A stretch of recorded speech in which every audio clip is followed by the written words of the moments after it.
John, clearly not the result you came here for. What was your assessment of that match?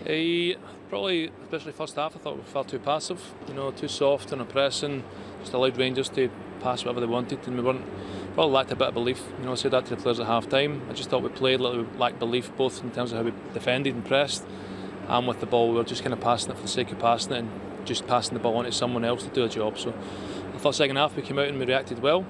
Went on the front foot, which is when we're at our best. Created chances second half to pose the question. If you get back at 2-1, then you ask the question, but we weren't decisive enough in those moments. The big chances we had, we weren't clinical, and obviously when you don't go back to 2-1, then it becomes comfortable for Rangers at the end. You mentioned that there, certainly after the break, there was a lot more intensity from Celtic. From your point of view, how frustrating is it to see the players not able to then convert those chances? Yeah, and that's what you need, and that's what you need, the one quality, but just again, even in front of goal, it's probably didn't have enough belief, in terms of the ball falls to you, first time finish or whatever it might be, and taking those moments, and then that asks the question. You gain a bit of momentum, and then you can attack the game with everything you've got, but again when it stays 2-0, you've got a mountain to climb. So bitterly disappointed in terms of how we approached the first half. Second half was better, but this game was all about result, nothing else. Do you feel it's actually been a problem all season, just not being able to convert chances in front of goal? Yeah, and it's a massive part of the game. And then again, we gave goals away. One was maybe a bit lucky with a deflection that falls into the player's path. But again, you can't give cheap goals away, and you have to be decisive at the top end. Especially when you come to Ibrox. You may not create a lot of chances. So when you get it, you have to be decisive.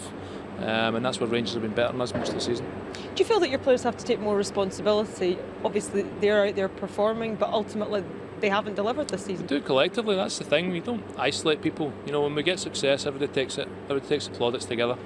And it's the same. It's not for a lack of trying. They're working, they're trying their best. But ultimately, sometimes when confidence isn't quite so high, it can affect decision making, it can affect performance a little bit.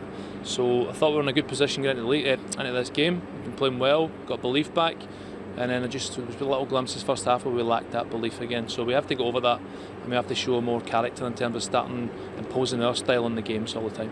And is that something that you want to implement still short term between now and the end of the season? Obviously no trophy this year for the first time since 2010, which is disappointing from a Celtic perspective. Of course it is, that's what we're all about, try to win trophies. We've been very dominant in recent years, and when you don't, it hurts. So again, we represent Celtic every time we play. So in terms of how we approach each game now, regardless of what's at stake, you've got to go out and perform and represent the club in the right way.